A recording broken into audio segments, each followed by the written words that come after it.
Hello. I don't usually make these videos at night, but pretty fired up. Pretty fired up. I just got back from yoga, so I'm a little sweaty. I know a lot of people didn't know that I did yoga. I do. So look at that. That's not what this video is about. This video is about power. Because every time I think that this can't get any weirder, it gets weirder. And I think the thing is, what's important to talk about in terms of what's going on in the world right now, because obviously there's some huge shifts happening. People are acting crazy. A lot of people are acting crazy. But a lot of people are also vibrating really high. And I think it's important to talk about that because a lot of people are really focused on feeding the good and not feeding the bad. And I think it's incredible what's happening. But I wanted to talk a little bit about power. Something everyone wants. Apparently a lot of people don't know how it works. And I wanted to talk about it because, as your friendly neighborhood shamanic healing practitioner, but also as an executive producer, because as an executive producer, it's all about power, a lot of power and control.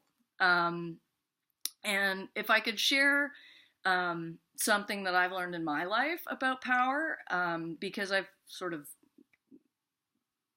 had life experience that enables me to have, I think, a pretty unique perspective on this, because I was raised in a situation where essentially when I got to the planet, power was already being taken from me by my own father.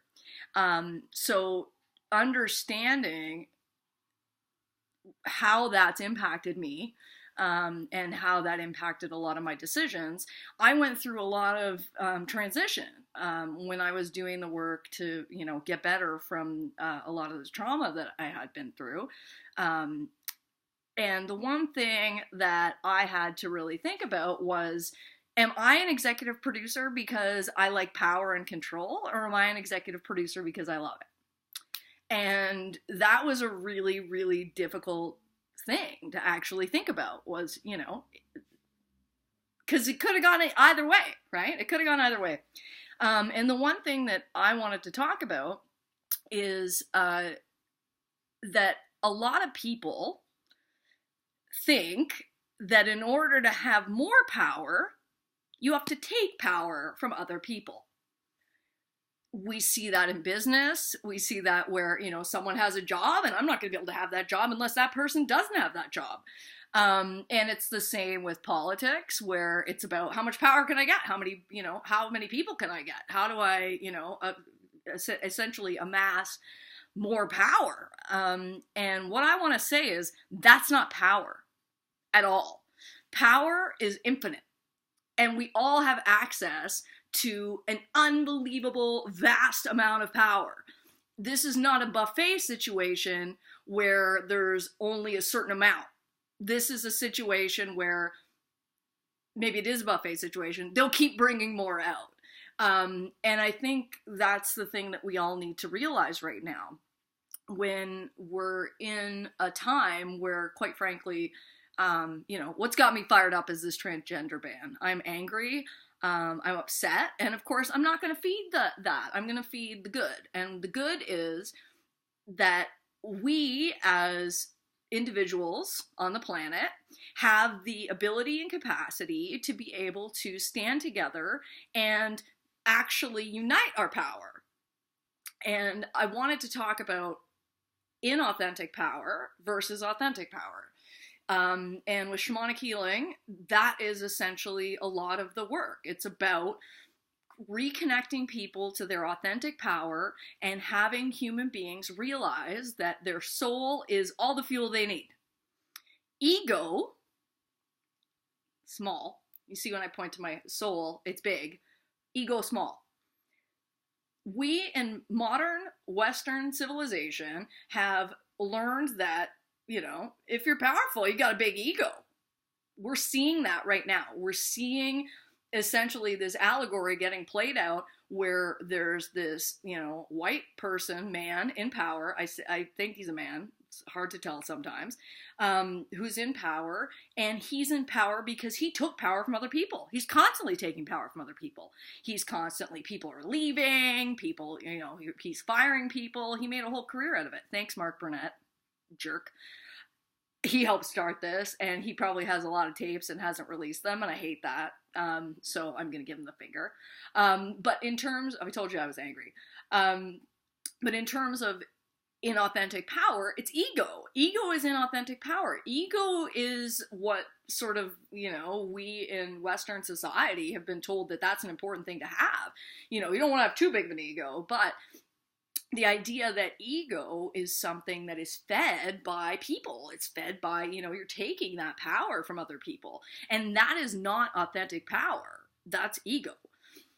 The difference between ego and soul power or authentic power is that you're looking at and thinking about it in a much broader scope, which is that we are in a situation now where we're all on the planet in 2017, and we're here in 2017 because of all these people that lived and died and all of our family line in order to get us here to 2017, right? If we trace it all back through, Ancestry.com, you would probably, if you had the patience for that, be able to trace it back a really, really, really long time. And within that really, really long time, in order to move forward, people were not utilizing ego power, right? I mean, the structure of companies and this whole idea of business being, the idea of like literally, talking about people, being negative, acting like, again, that there's this sort of finite, and you see a lot in business where people fight over the same stuff, and it's like, there's enough for everyone.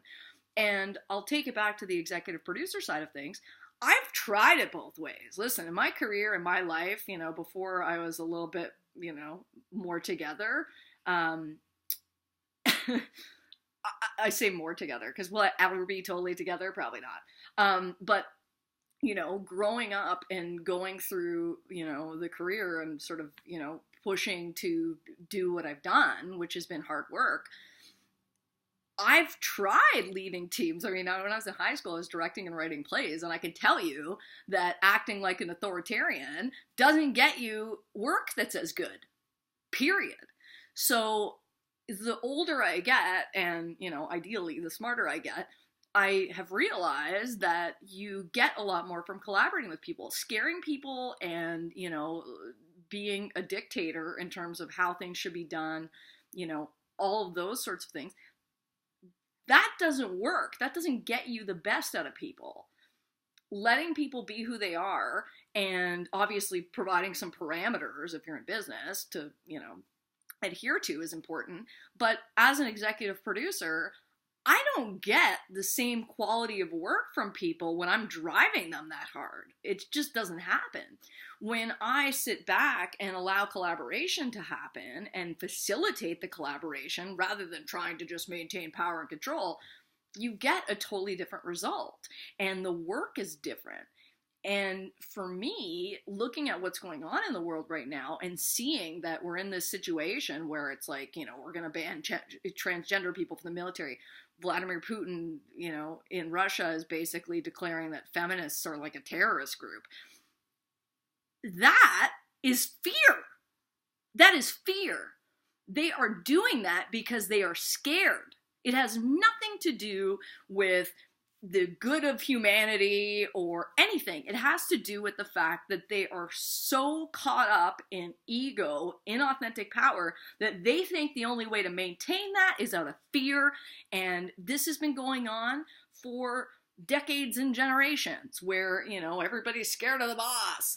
And at the end of the day, we are all equal. We are all human beings, and we need to put our egos in the trunk, because they shouldn't even be in the car, and our souls should be driving, our authentic selves should be driving, because I can tell you the world will look a whole lot different fast. And for me, the idea of power and it being something that you take from other people in order to get what you need, it's abusive. That's not how this works. You do not take power from other people in order to get more power for yourself. It doesn't work. it physically, in terms of like a state of being, that's not how it works.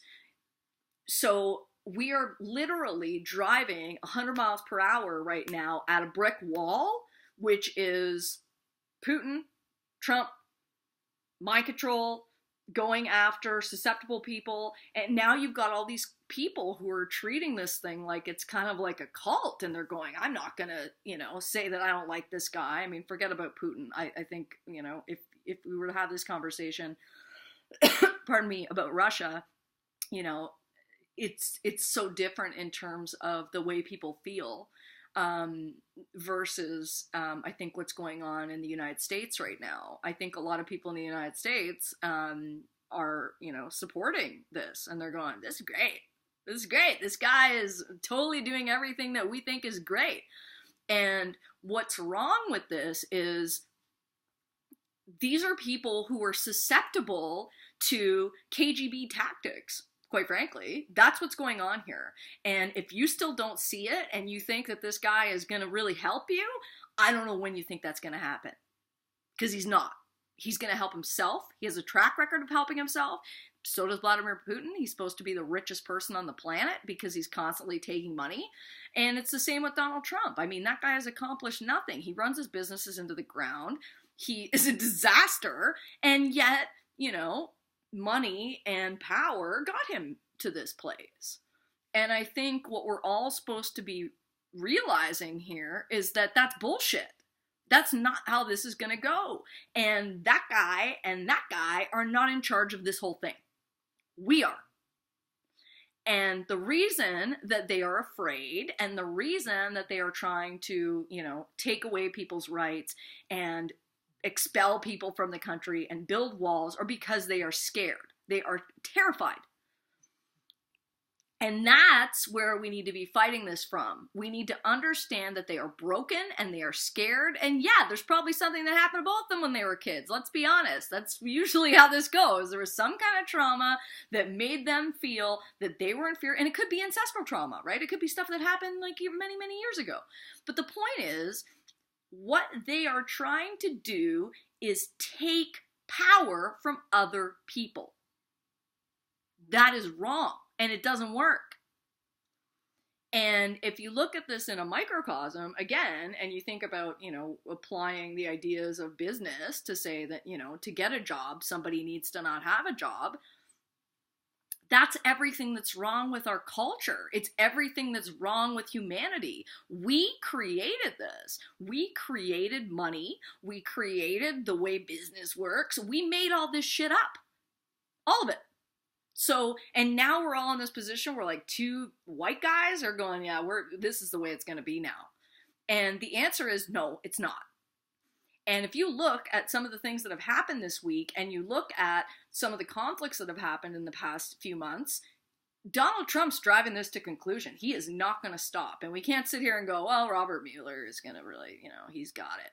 He doesn't. We can't assume that, because in this situation, power is being taken from everywhere. He's taking it from, the judiciary branch by discrediting them. He's taking it away from the media. He's taking it away from the military. He's doing all these things. And you think that all of a sudden some special investigator, that everyone's going to listen to this guy? I think we have to be really careful in thinking that that's going to solve everything. And I think where we all need to be right now is, because people say, well, I don't know what to do. I'm not sure what to do. And what you need to do, I'm telling you what you need to do, taking time out of my evening to tell you what you need to do, is you need to be present. You need to lead with love and fierce compassion. And if you're not sure how to do that, there's a lot of people who can help you to do it. I'm one of them. There's all kinds of people around the world who I'm sure will be happy to help you to lean into figuring out, how to operate from a point of actual authentic power versus ego. But the first step is to actually stand up, say something, do something. And for all of you, and I have a lot of friends in the world, I'm very blessed, who are influencers, I am so disappointed that you're not making this your job to say this is wrong, because all of you, and maybe that's why you're not doing it, all of you have fans or followers or whatever who believe this guy. And I think it's incredible how many public figures have stood up and said, no, we do not stand with this guy. This guy's wrong. And to actually use their influence to change something. And I don't care if, you know, you have 200 people that care what you have to say, or 16 or 17, you know, million people. It doesn't matter. What matters is that you're using your voice and your authentic power to tell people, as someone of influence, that this is wrong. And yeah, you may say you don't want to get into political stuff because, you know, you're this or you're that. You know what? It's a fucking cop-out. And I'm really disappointed that I'm not seeing a lot of that. And I don't know what you're waiting for.